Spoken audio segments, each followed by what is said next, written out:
Sticker ஒட்ட முடியாத சாதனை. கல்பாக்கத்தில் சீறி பாயும் பாரதத்தின் அணுசக்தி.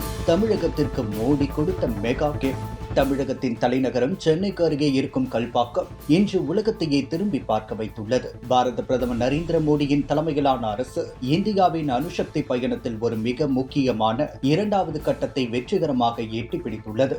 இந்தியாவின் சொந்த தொழில்நுட்பத்தில் உருவாக்கப்பட்ட புரோட்டோடைப் பாஸ்பிரீடர் ரியாக்டர் என்று வெற்றிகரமாக செயல்பட துவங்கியுள்ளது. இது வெறும் அறிவியல் சாதனை மட்டுமல்ல, இது தன்னிறைவு பெற்ற புதிய இந்தியாவின் எழுச்சி. பல தசாப்தங்களாக தள்ளி போடப்பட்ட திட்டங்களை மோடி அரசு பொறுப்பேற்ற பிறகு உரிய வேகத்தோடு செயல்படுத்தி வருகிறது. குறிப்பாக தமிழகத்தின் கல்பாக்கத்தில் அமைந்துள்ள இந்த அணு உலை உலகிலேயே மிக குறைவான நாடுகளில் மட்டுமே இருக்கும் பாஸ்பிரீடர் தொழில்நுட்பத்தை கொண்டுள்ளது.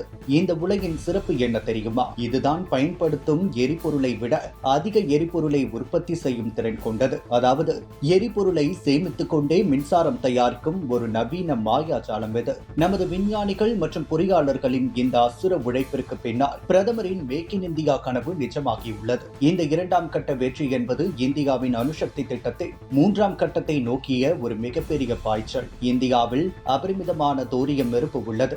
இந்த தோரியத்தை பயன்படுத்தி நாம் மின்சாரம் தயாரிக்க ஆரம்பித்து விட்டால் இந்தியா மின் உற்பத்திகள் உலகிற்கே ஒரு முன்மாதிரியாக திகழும். மோடி அரசு எடுத்திருக்கும் இந்த தீர்க்கமான முடிவு வரும் காலங்களில் இந்தியாவின் எரிசக்தி தேவையை தீர்ப்பது மட்டுமல்லாமல் வெளிநாடுகளிலிருந்து இறக்குமதி செய்யப்படும் எரிபொருட்களின் தேவையையும் பெருமளவு குறைக்கும்.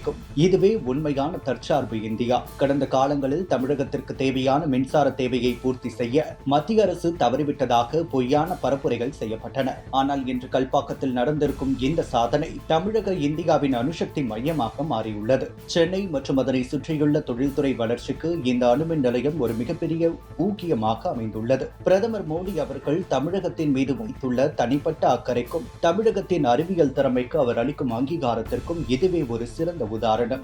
ஒவ்வொரு திட்டத்தையும் விளம்பரம் செய்து ஸ்டிக்கர் ஒட்டி தங்களை மாடல் ஆட்சி என்று சொல்லிக் கொள்ளும் திமுக அரசுக்கு கல்பக்கத்தின் இந்த மௌனமான சாதனை ஒரு பெரிய பாடம். அணுசக்தி போன்ற மிக முக்கியமான துறைகளில் கூட அரசியல் செய்யாமல் நாட்டின் பாதுகாப்பு மற்றும் வளர்ச்சியே முக்கியம் என்று செயல்படுவதுதான் பாஜகவின் பாணி. அறிவாலயம் விளம்பரங்களில் முதலீடு செய்யும் போது பாரத பிரதமர் நரேந்திர மோடி அவர்கள் இந்தியாவின் எதிர்காலத்திலும் நமது விஞ்ஞானிகளின் அறிவியலிலும் முதலீடு செய்கிறார். 2026 தமிழகத்தின் அரசியல் மாற்றம் என்பது இது போன்ற வளர்ச்சி திட்டங்களால் மட்டுமே சாத்தியம். இந்த சாதனையை படைத்த நமது இந்திய விஞ்ஞானிகள் மற்றும் பொறியாளர்களுக்கு பிரதமர் மோடி அவர்கள் தனது மனமார்ந்த வாழ்த்துக்களை தெரிவித்துள்ளார். இது இந்தியாவின் அறிவியல் வலிமையின் ஆழத்தையும் நமது பொறியியல் திறமையின் வலிமையையும் உலகுக்கு பறைசாற்றுகிறது. 47வது ஸ்தாபன தினத்தை கொண்டாடிய பாஜகவுக்கு கல்பாக்கத்தின் இந்த வெற்றி ஒரு மிகப்பெரிய வெற்றிக்கனியாக கிடைத்துள்ளது.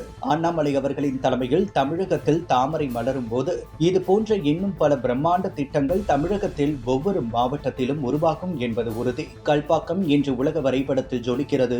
மோடி அரசின் இந்த அசுர வேக வளர்ச்சி இந்தியாவை 2047 ஒரு முழுமையான வல்லரசு நாடாக மாற்றப் போகிறது. தமிழகம் இந்த மாற்றத்தில் ஒரு மிக முக்கியமான பங்கு வகிக்கிறது என்பதில் சந்தேகம் ஏதுமில்லை.